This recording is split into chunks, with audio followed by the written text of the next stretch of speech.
საკუთრებით მნიშვნელოვანია ამ ძალიან турბულენტურ გარემოში, როდესაც საქართველო ინარჩუნებს გამორჩეულად მაღალ პოზიციებს ეკონომიკური ზრდის თვალსაზრისით. და სწორედ როდესაც ჩვენ საუბრობთ მიმდინარე კვირის სიახლეებზე, ერთ-ერთი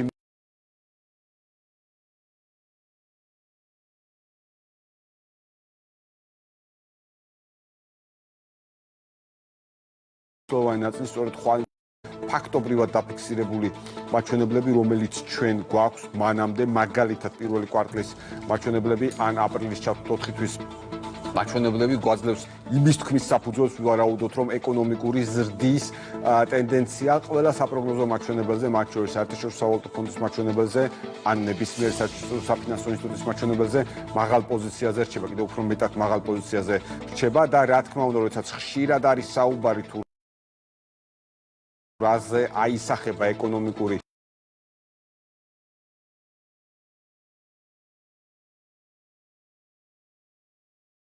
ზრდის ნაწილი, დიახ, ეკონომიკური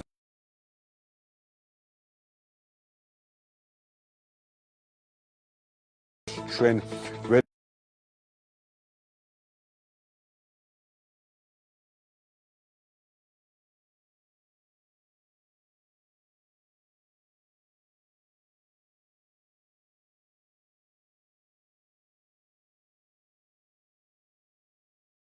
გარემოს შეფასების ხედავთ უცხოური ინვესტორების აქტივობას, განსაკუთრებით მათ შორის სამშენებლო დეველოპერული მიმართულებით ჩვენ ველით არაერთ სოლიდურ პროექტს უკვე საკმაოდ აქტიურ ფაზაშია Eagle Hills-ის აქამდე უკვე დაანონსებული პროექტი 6.6 მილიარდიანი ინვესტიცია, მართლაც უპრეცედენტო ინვესტიცია ამ წელში ჩვენ ნახეთ Trump Tower-ის ნაწილი უკვე რენდერების დონეზეც კი და რა თქმა უნდა, როდესაც ვსაუბრობთ ასეთი ცნობილი ბრენდების შემოსვლა საქართველოს კიდევ ერთხელ ეს ცხადია ქვეყნის საინვესტიციო პოტენციალის მნიშვნელობას განსაკუთრებულად უსვავს ხაზს.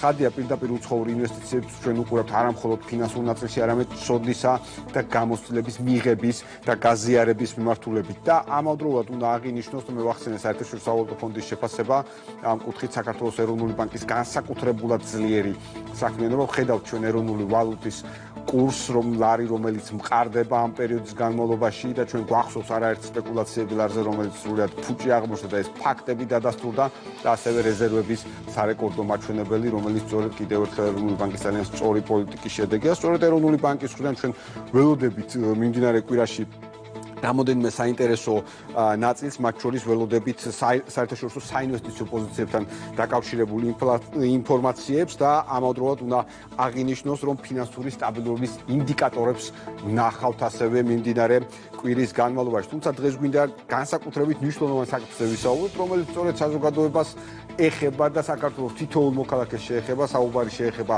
ფასების საკითხებს, კონკურენციის საკითხებს და მომხმარებლის უფლებების დაცვის საკითხებს. სწორედ ამ ჭრილში დღეს ჩვენ ვისაუბრებთ ბატონ ირაკლი ლეკვიდანტისთან, საქართველოს კონკურენციის სააგენტოს მომხმარებლის უფლებების დაცვა შედის ამ ნაწილში. თავმჯდომარეს და ბატონო ირაკლი, მოგესალმებით. მადლობას გიხდით Business Insider-ში იმედის დილაში მობრძანებისათვის.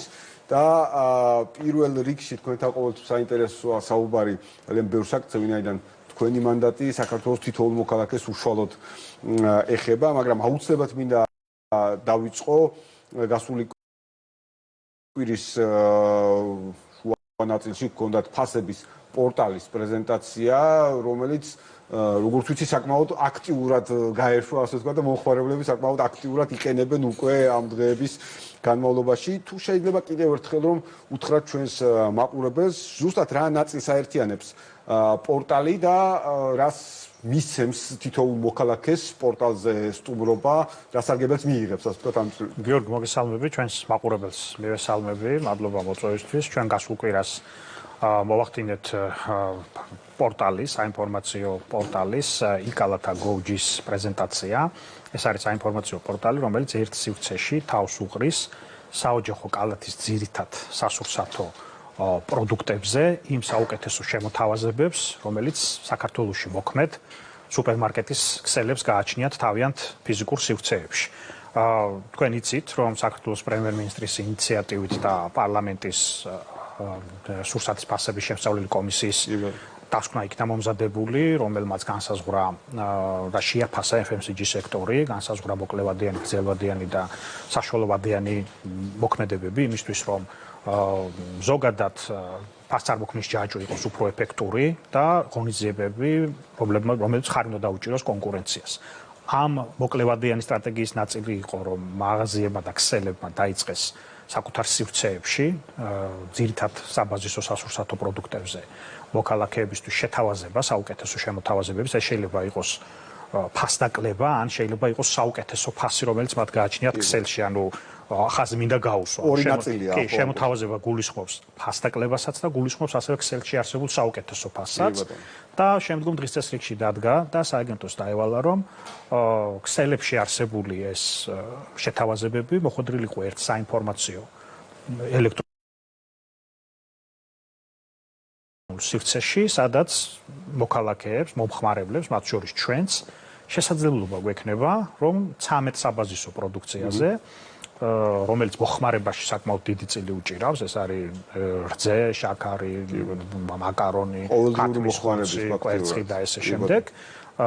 და ასევე იქ გვაქვს ჩვენ კატეგორია სხვა სასურსათო პროდუქტიც, შეგვედარებინა ფასები, მაგალითად თითოეული კატეგორიის მიხედვით, რომელ ქსელშია საუკეთესო ფასი და ასევე პორტალს აქვს შესაძლებლობა, რომ თუ ჩვენ გვინდა რომ რაღაც კომბინაცია გავაკეთოთ რამდენიმე პროდუქტის და ნახოთ საუკეთესო შემოთავაზება, მაგალითად 5 პროდუქტზე, 7 პროდუქტზე თუ 12 პროდუქტზე, რომელ ქსელში არის საუკეთესო ჯამური შემოთავაზება, გარდა თითოეული ცალკე კატეგორიისა, ასევე ჯამურადაც საუკეთესო კომბინაციასაც შეიძლება მივიღოთ. ძალიან საინტერესო იყო ის, რომ პირველივე დღეს ჩვენ დაახლოებით 20,000 უნიკალურ ვიზიტორს გადააჭარბა საიტზე შემოსული ადამიანების რაოდენობა და ეს ბუნებრივია, ინტერესი პირველად ძალიან მაღალი იყო.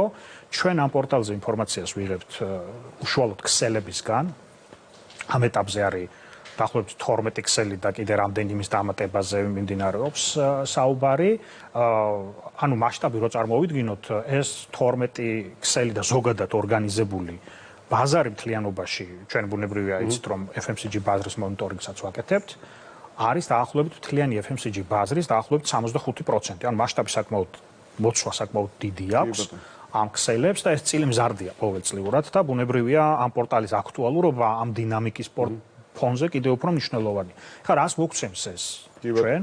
მოგცემს იმას, რომ პირველ რიგში თვითონ მოქალაქისთვის არის ძალიან და მომხმარებლისთვის ძალიან მნიშვნელოვანი, იმიტომ რომ წარმოიდგინეთ, რომ აი წინასწარ როცა არ მაქვს ინფორმაცია, მაგალითად, მხოლოდ მაღაზიაში უნდა მივიდე და იქ ვნახო ადგილზე ეს. მე რამოდენიმე მაღაზიაში შევიდე რომ შევადარო. თუ მიუხედავად იმისა, რომ შეიძლება დღეს კონკურენციის გამო ძალიან ახლოს არის. კი ბატონო, გვერდი დასწროს. თუმცა აი თუ წინასწარ მექნება ინფორმაცია და გავაკეთებ ინფორმირებულ არჩევანს, ჩემი დროც და ფინანსებიც უფრო მეტად დაიზოგება. ანუ მოქალაქისთვის ეს იძლევა საშუალებას მომხმარებლისთვის გადაწყვეტილებამ შემიძლია ვნახო ყველა. ეს ძალიან მარტივია, ხა დღეს პორტალი მობილურ მოწყობილობაშიც და ელექტრონულ სივრცეშიც ძალიან მარტივად შეუძლია შემქმნა ის კალათა, რაც მე მჭირდება და წინასწარ ინფორმირებული არჩევანი მაძლევს მეტი ფინანსების დაზოგვის საშუალებას. ძალიან დახვეწილია პორტალი, მინდა აღვნიშნო აი ამ კუთხით და ძალიან მარტივი ნავიგაცია შეიძლება ვთქვა. მადლობა, მართლაც ძალიან კარგი ჯგუფთან მქონდა თანამშრომლობა. და გარდა იმისა, რომ თვითონ ფორმა აქვს კარგია, უსაფრთხოების ძალიან მაღალი სტანდარტი აქვს ამ პორტალს, იმიტომ რომ ჩვენ უფრთხილდებით იმ ინფორმაციას, რომელიც ქსელებიდან მოდის და მის დაცულობა ძალიან მნიშვნელოვანია. იმის უკან მოკლედ დიდი პროცესი დგას, რაც ვიზუალში ჩანს. ხო, ინფორმირებულია არჩევანი ასევე ნიშნავს იმას, რომ ეს არის ზეგავლენა კონკურენციაზე, იმიტომ რომ დარწმუნებული ვარ, ქსელები შეეცდებიან ყოველთვის იქონ ლიდერები და საუკეთესო შემოთავაზებები კონდეთ პროდუქცია და ეს იგრძნობა უკვე მინდა გითხრათ. გარკვეული კონკურენციის სივრცე აქაც შეიქმნა, შეიძლება ეს ძალიან მნიშვნელოვანია, იმიტომ რომ როდესაც წინასწარ ინფორმირებულია მოქალაქე, მის ხელშია უფრო მეტი ძალაუფლება, რასაც ჩვენ ყოველთვის ესე უყურებთ ის კატეგორია, რომელიც გავლენის მომხდენია მიმწოდებელზე და ხელს უწყობს კონკურენციას. ამიტომ ეს ამ კუთხით მე ვფიქრობ ძალიან მნიშვნელოვან როლს შეასრულებს, მით უმეტეს ეს არის პორტალი, რომელიც ამ პრემიერ-მინისტრის ინიციატივის ფარგლებშია შექმნილი ის ოპერირებაზე პასუხისმგებლობა აქვს ჩვენს უწყებას და ეს იქნება ნაწილი იმ მონიტორინგისა, რომელსაც ჩვენ ის 2000 წლიდან ვახორციელებთ და ყოველწლიურად ანგარიშებს ვაქვეყნებთ და სექტორის ტენდენციებზე და ასევე კონკურენციის ხარისხის შეფასებაზე გვაქვს ყოველთვის ანგარიშები, მაგრამ ეს პორტალი ასევე მოგვეხმარება, რომ დამატებითი ინსტრუმენტი იყოს ამ მონიტორინგის და ეს მოკლედ მონიტორინგის ნაწილია შეიძლება ვთქვა. პროცესი რო შევხედოთ, ეს არის პრაქტიკულად ყოველდღიურ რეჟიმში, ქსელების მხრიდან ჩვენ გვაქვს ინფორმაცია მათ ქსელებში არსებული საუკეთესო შემოთავაზებების შესახებ და ის დინამიურად ახლდება პორტალზე, აი თუ სულ რო ნახოთ ყოველდღიურად პორტალი იქ ყოველთვის არის მაგალითად გუშინ იყო 255 შემოთავაზება, მერე იყო 230, მერე შეიძლება ეს გახდეს ანუ სულ დინამიურია, იმიტომ რომ რაღაცა პირობითად აქციის ფასი იყო და დასრულდა და დამთავრდა, მაგრამ ახალი დაიწყო, მერე საუკეთესო ფასი შეიცვალა და ნუ აი საკმაოდ დინამიური და ისეთი პროცესია, რომელიც მოქალაქეებისთვის ვფიქრობ ძალიან კარგი და საინტერესოა. ბატონო, რა თქმა უნდა, კონკრეტული ფაქტი, როცა შეიძლება რომ შეაფასო, ასე ვთქვათ, ამ კუთხით ვითარება კონკრეტული ფაქტებიდან აუცილებლად მინდა კითხოთ კონცენტრაციის მიმართულებით და კონცენტრაციის კონტროლის თვალსაზრისითაც ერთის მხრივ და ამავდროულად გარკვეული ცვლილებები შევიდა საბამის წესში. რას მოიაზრებს ეს ნაწილიც, ასე ვთქვათ, და განმარტოთ ეს კონცენტრაციის ნაწილიც რას გულისხმობს? კი, კონცენტრაცია ეს არის იგივე ბიზნესების შერწყმა და ეს ძალიან აქტუალურია ჩვენს რეალობაში. ამ დროს მნიშვნელოვანია დავიცოთ კონკურენციის პრინციპი. კი, იმიტომ რომ ეს კანონმდებლობა და ნებისმიერი კონკურენციის კანონმდებლობა სხვა ნაწილებთან ერთად ითვალისწინებს შერწყმების კონტროლს, განსაკუთრებით მსხვილი გაერთიანებების შემთხვევაში, როდესაც ერთი ბიზნესი კონტროლს მოიპოვებს მეორეზე. ჩვენ შემთხვევაში არის პარამეტრები, მაგალითად 2 თუ 2 ან მეტი კომპანიის ჯამური შემოსავალი არის 20 მილიონ ლარზე მეტი. ის ექვემდებარება სავალდებულო შეტყობინებას კონკურენციის აგენტოს, რომ შეფასდეს შერწყმის გავლენა კონკურენციის ხარისხზე და ამან არ შექმნას დომინანტური მდგომარეობა, ან თუ შეიქმნას ისეთი წესები, რომ ეს იყოს მართვადი და თავიდან იქნას აცილებული ნეგატიური გავლენები. ჩვენ შარშან 18 შერწყმაზე გავაცით თანხმობა, წელს უკვე 12-ია პირველ 6 თვეში. სექტორები, რო ნახოთ სექტორულ ჭრილში, ეს არის სამშენებლო მიმართულება და სამშენებლო ინდუსტრიული მიმართულებები, მე შემდეგ მოდის FMCG მიმართულება და საცალო ვაჭრობა და შემდეგ განათლება და სამედიცინო კლინიკების მიმართულება. ჩვენ წესი შევცვალეთ გამომდინარე იქედან, რომ ყოველთვის ვაუმჯობესებთ აღსრულების პრაქტიკას და პრაქტიკა გვაჩვენებს, რომ თუ სადმე არის ესეთი დანაკლისი კანონმდებლობაში, რაც მაგალითად შესაძლებლობას იძლევა, რომ ისეთი შერწყმა გაკეთდეს, რომელიც შეიძლება იყოს სააგენტოს გვერდის ავლით და ამას საშუალებას მას კანონი აძლევდეს, მაგრამ შინაარსით ის მნიშვნელოვანი და აუცილებლად თავსებადი უნდა იყოს შეთანხმებასთან. სწორედ აი ეს ნიუანსი გავაკეთეთ. ანუ მაგ ფიზიკურ პირებს შეეხო, თუ მაგალითად მე ვარ ფიზიკური პირი, რომელიც მონაწილეობს სხვადასხვა კომპანიების წილობრივ მონაწილეობაში და მაქვს ამა თუ იმ სექტორში ინტერესი, მაგრამ თუ როგორც ფიზიკური პირი სხვა ფიზიკურ პირთან ერთად შევქმნიდი ახალ საწარმოს და მაგალითად შევისყიდიდი რომელიმე კომპანიას, ასეთ შემთხვევაში ეს გამოდიოდა, რომ კანონის ფარგლებში იყო გვერდის ავლა, თუმცა ამ ცვლილებით უკვე აი ეს ნაწილი იქნება გასწორებული. ეს მუდმივი პროცესია ალბათ და კიდევ უფრო პრაქტიკას დავაკვირდებით და ჩვენ აღსრულება ამ ნაწილში აი მართლა უმაღლეს სტანდარტზე გვაქვს, როცა ვედარებით, განსაკუთრებით ევროპულ საუკეთესო პრაქტიკებს, იმიტომ რომ ამაში გვეხმარება იუსტიციის სამინისტროს სამეწარმეო რეესტრი, აი აბსოლუტურად ყველა შერწყმა რეგისტრაცია არის გაციფრულებული, ყოველ კვარტალურად ჩვენ ვიღებთ მათგან ინფორმაციას და ვფილტრავს თუ რაიმე შეუტყობინებულობას აქვს ადგილი, რომ რეაგირება გავაკეთოთ. კი ბატონო, ამ კუთხით ხედავთ, ესე იგი სააგენტოს განსაკუთრებით აქტიურ საქმიანობას კონკურენციის ნაწილში და კიდევ ერთხელ წარმატება მინდა გისურვოთ ამ ჭრილში და აი ამ მნიშვნელოვანი პორტალს მინდა მიუბრუნდე კიდევ ერთხელ აი ამ მნიშვნელოვანი ინიციატივის აი ასე კონკრეტულ განხორციელებაში კიდევ და ვხედავთ მართლაც ყოველდღე თუ რამდენად მაღალია ინტერესი. წარმატებას გისურვებთ, მე დარწმუნებული ვარ, რომ ჩვენ უახლოეს პერიოდში შევძლებთ კიდევ ერთხელ ვისაუბროთ უკვე კონკრეტული შედეგები განვიხილოთ თუნდაც რამოდენიმე კვირის ან თვის ჭრილში. დიდი მადლობა მინდა გადაგიხადოთ ბატონო ირაკლი კიდევ ერთხელ სტუმრობის და აი ამ საინტერესო ინიციატივისთვის. დღეს კი ბიზნეს ინსაიდერი ამით დასრულებულია ეკონომიკისა და ბიზნესის მთავარი სიახლეებით, მე უკვე პარასკევს დავბრუნდები.